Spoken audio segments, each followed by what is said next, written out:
I thought about it, I was like, wow, this is brand new. No one's ever done it. No, so that seems kind of bad because Nancy's a anti-racist trained. So yes, of course someone's done it. But when I went and Googled anti-racist seminars and stuff, there were none that took place in the general area. It was just a big, gigantic hole of nothing. Well, my greatest expectation, I'm basically at nature or at heart an educator. And so my goal is always to try to bring some level of knowledge to people, children, adults, citizens, whoever. And I saw that in this particular area of North Carolina, there were some limitations. People did not really understand the analysis of racism, as well as an analysis of some economic issues and how they're tied together. They're always tied. And so I thought it would be important to bring that analysis to people. Well, I think it definitely kind of sparked a lot of conversation. And I think a lot of new dialogue really started happening after the forum. And so I think that using the forum as kind of a marching off point, or so to speak, really happened. Well, I was invited to be a part of what I think is a very important conference in North Carolina dealing with race and economics. And as people have said the whole day, it's come at a perfect time in our nation's history to be having this kind of discussion. Well, I just really think that it's important to have this conversation about anti-racism and the issues that exist, particularly in the Southeast North Carolina, because there are many institutions and organizations that continue to allow racism to exist. As I was discussing about the media, radio stations on a daily basis allow racist DJs to use our public airwaves to degrade other people. So I think it's very important to have this conversation in North Carolina, where there's a lot of racism that still exists. I hope to create more solidarity among people and to raise consciousness, particularly for white people who sometimes are not included in the mix in ways that are meaningful to them. So I hope to maybe spark this idea in some people that it is possible for white people to empower themselves as anti-racists. I think it maybe allowed people to meet each other that are doing work around race and justice and economics that haven't met each other before. I hadn't met almost everybody in the room. So it's a beginning towards some coalition building. I think it brought a certain level of understanding, and that's what we wanted to do. I mean, I don't expect it will stop there. I don't expect that those issues will be resolved in my lifetime or even in my children's or grandchildren's lifetime. I don't expect that to happen. But the more and more you bring the information to people and the understanding, the better equipped people are to handle and to understand what they have to do to work against those systems that are in place. What I think was accomplished is exactly what we wanted to be accomplished. And what we wanted to be accomplished was a dialogue. That it would go out and people would in little cubby holes or around tables, would discuss the issues and maybe, just maybe, go out into other corners and spark them along the path. It's so hard because I feel like part of the forum, what made it great was that it was mostly people of color.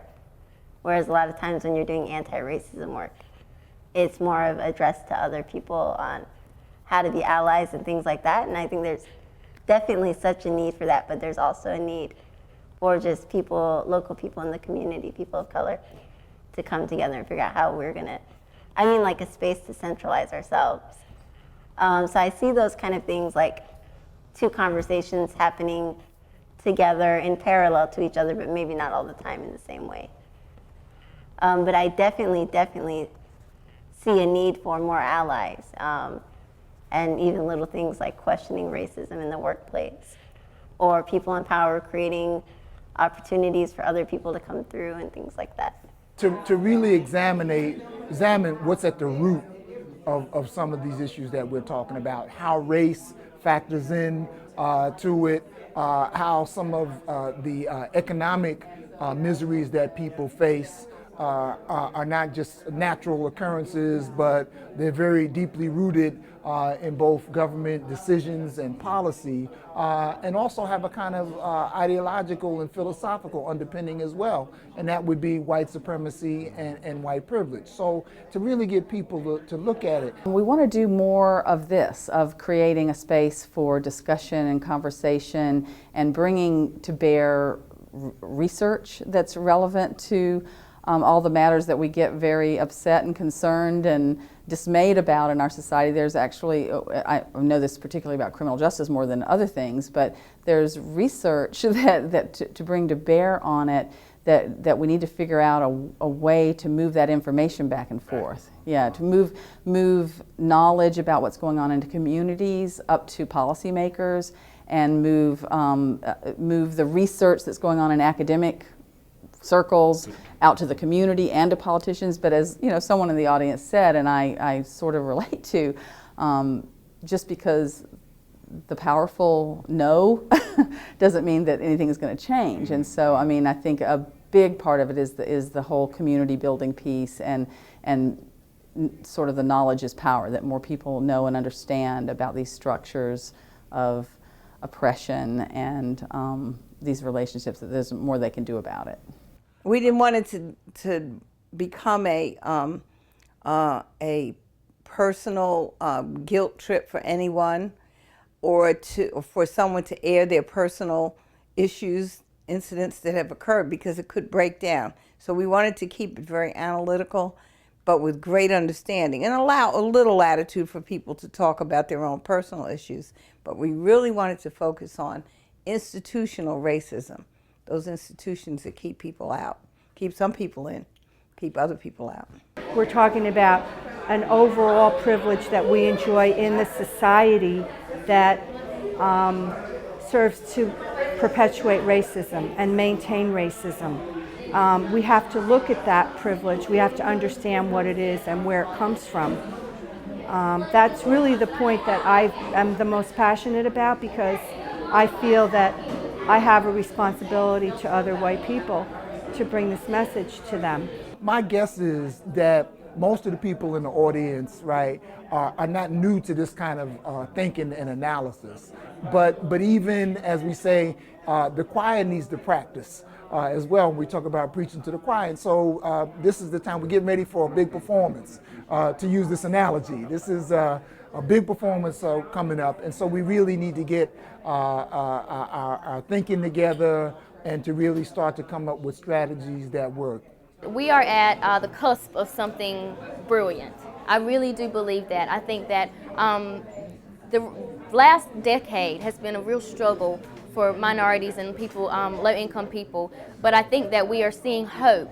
And we're starting to learn how to channel our power. And I really think that that's the key to this, is empowering our communities by the collective, and then learning how to channel our power. Right after this this forum, we had lunch, and exactly what we wanted to happen, we saw the fruits of it happening. Cards being exchanged, people meeting each other and talking to each other, people who were sitting at tables who didn't know each other, and they were talking and sharing about their experiences, and that's exactly what we wanted to happen. And to be able to see what you want to happen within 20 minutes happen, it's just magnificent. As we pointed out, you always have prejudice. I mean, you know, one group of people may feel that they don't like another group of people or individuals. That's one issue. But the issue of institutions is much, much bigger. So it's easy to say, well, we have a black president, therefore racism has come to an end. Well, that's not quite true, because you still have a Senate, for example, which is a powerhouse, where you have one black American, potentially. Right now we don't have any, because President-elect Obama has resigned his seat. So that's a powerhouse. If you look at the CEOs of the Fortune 500 companies, you're going to see a very minuscule number of people. If you look at school systems and how they're funded, and how who works in them, who's qualified, certified, you're going to see these great disparities of who gets to go to what colleges. You know, so those are the institutions that have to change. This isn't about personally disliking anyone. It's not about that at all. It's about changing those institutions that are in place, and they're invisible.